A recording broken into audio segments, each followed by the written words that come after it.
नमस्कारम दोस्तों। ए.आर. रहमान संगीत की दुनिया में एक ऐसा नाम जो लेजेंड की सूची में शामिल है, जो संगीत का उतना ज्ञान भी नहीं रखते। अगर उनसे भी पूछा जाए कि आपका पसंदीदा संगीतकार कौन है, तो शायद वे भी उनका ही नाम लेंगे।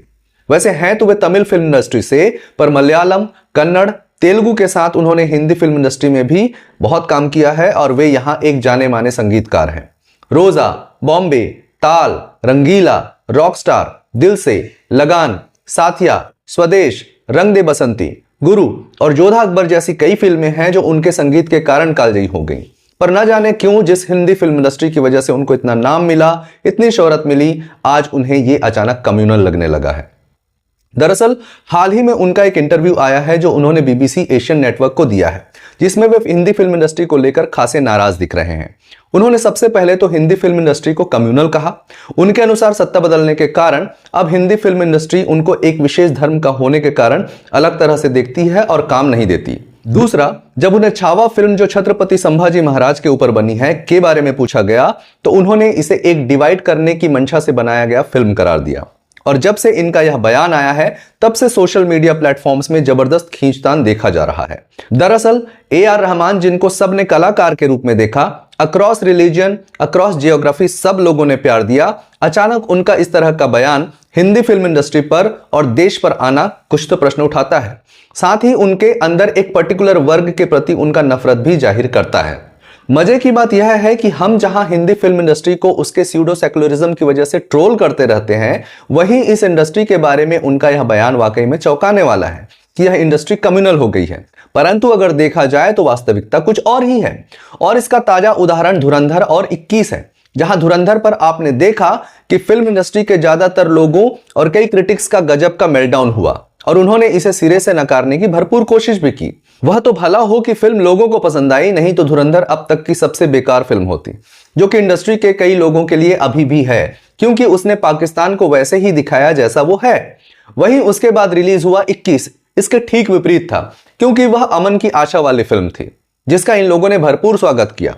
हालांकि दोनों फिल्में पाकिस्तान के साथ लड़ाई पर बेस्ड थी। अब कायदे से पाकिस्तान को बुरा बताने वाली मूवी धुरंधर से क्या दिक्कत होनी चाहिए, क्योंकि इसमें पाकिस्तान को गलत दिखाया गया था, ना कि किसी के धर्म को। पर हमारी हिंदी फिल्म इंडस्ट्री मानती है कि पाकिस्तान को कुछ कहना मतलब इस्लामोफोबिक होना है। और 21 भले पाकिस्तान के साथ वॉर पर बनी फिल्म थी, लेकिन यह फिल्म पाकिस्तान के मुसलमान का सॉफ्ट कॉर्नर दिखाती है, इसलिए वह अच्छी मूवी थी। बजरंगी भाईजान, टाइगर जिंदा है, पठान, फैंटम, हिना, वीर ज़ारा, पीके, कितनी ही ऐसी फिल्में हैं जो हिंदी फिल्म इंडस्ट्री में बनी हैं। पर लगता है कि रहमान साहब ये भूल गए हैं। रहमान साहब ये भी भूल गए हैं कि हिंदी फिल्म इंडस्ट्री से शाहरुख खान, सलमान खान, आमिर खान, इरफान खान, नवाजुद्दीन सिद्दीकी, फरहान अख्तर, जावेद अख्तर, इरशाद कामिल जैसे बड़े कलाकार आते हैं। इनके अलावा हजारों छोटे मोटे स्ट्रगलिंग कलाकार भी हैं जो इस इंडस्ट्री में चल रहे हैं। पर पता नहीं क्यों यह इंडस्ट्री रहमान साहब के साथ ऐसा व्यवहार कर रही है। दोस्तों, ऑन अ सीरियस नोट, मुझे इस बात में बिल्कुल भी सच्चाई नजर नहीं आती। सही मायनों में अगर देखा जाए तो बीते कुछ सालों में ए.आर. रहमान जैसा संगीत दे रहे हैं वो बहुत ही एवरेज सा है। अगर उनके अभी के गाने सुनो तो ये लगता ही नहीं कि ये वही ए.आर. रहमान है जिन्होंने रोजा, ताल, लगान जैसी फिल्मों का संगीत दिया है। 90 और 2010 के दशक में जो गाने उन्होंने बनाए थे वे बेजोड़ थे। पर अगर आप उनकी 2010 के बाद आई फिल्मों जैसे मोहनजोदारो, हीरोपंती 2, एक दीवाना था, लेकर हम दीवाना दिल, ओके जानू, अतरंगी रे पे गौर करें तो उनका म्यूजिक बहुत ही मीडियोकर है। सच कहूं तो अब क्रेडिट में उनका नाम देखना भी उस तरह एक्साइट नहीं करता जैसे पहले करता था। दरअसल रहमान साहब को यह समझना चाहिए कि समय अब बदल रहा है और अब उनको रिप्लेस करने वाले कई युवा संगीतकारों की जनरेशन आ गई है जो उनसे कहीं अच्छा कर पा रहे हैं, जैसे अनिरुद्ध रविचंद्र, शाश्वत सचदेव, विशाल मिश्रा, देवीश्री प्रसाद। मेरे हिसाब से रहमान साहब को हिंदी फिल्म इंडस्ट्री में काम ना मिलने का प्रमुख कारण यह है कि अब उनका संगीत लोगों को उतना अपील नहीं करता।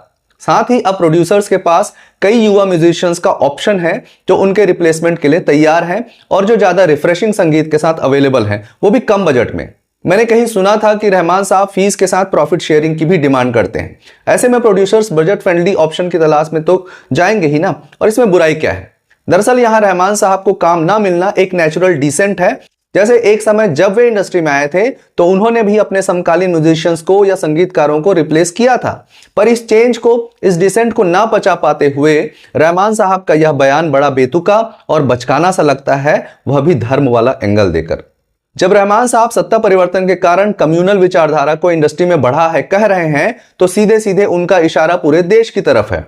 और अगर ऐसा है तो मुझे लगता है कि रहमान साहब को दरअसल दिक्कत हो रहा है लोगों के रेडिकलाइजेशन और फेक सेकुलरिज्म पर खुले से बात करने के कारण। क्योंकि हाँ, सत्ता परिवर्तन के बाद इंडस्ट्री में अब केवल एक तरफा फिल्में नहीं बन रही हैं, जहां केवल हिंदू ही गलत होता था, जहां मुगलों का महिमा मंडन होता था, जहां पुजारी रेपिस्ट दिखाए जाते थे और मौलाना साहब हमेशा दयालु दिखाए जाते थे। अब सिनेमा दोनों तरफ की कहानी कह रहा है।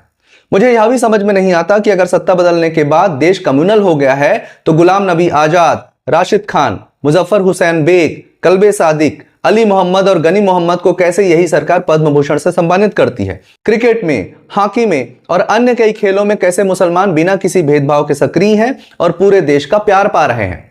छावा में जो औरंगजेब के बारे में दिखाया गया है वो एक एक बात उनकी बायोग्राफी में उसने खुद लिखवाई है कि कैसे उसने जिहाद के नाम पर लाखों हिंदुओं और सिखों का सर कलम किया था और वो इस काम को खुदा का काम कहकर करता था। इस फिल्म में जो है उसे वैसा ही दिखाने का काम किया गया है, पर यह रहमान साहब को कम्युनल और विभाजनकारी लग रहा है। वहीं जोधा अकबर जो पूरी तरह काल्पनिक कहानी थी, जिसमें अकबर को दयालु, प्रेमी और सभी धर्मों का सम्मान करने वाला दिखाया गया है, वो उनके हिसाब से ठीक है।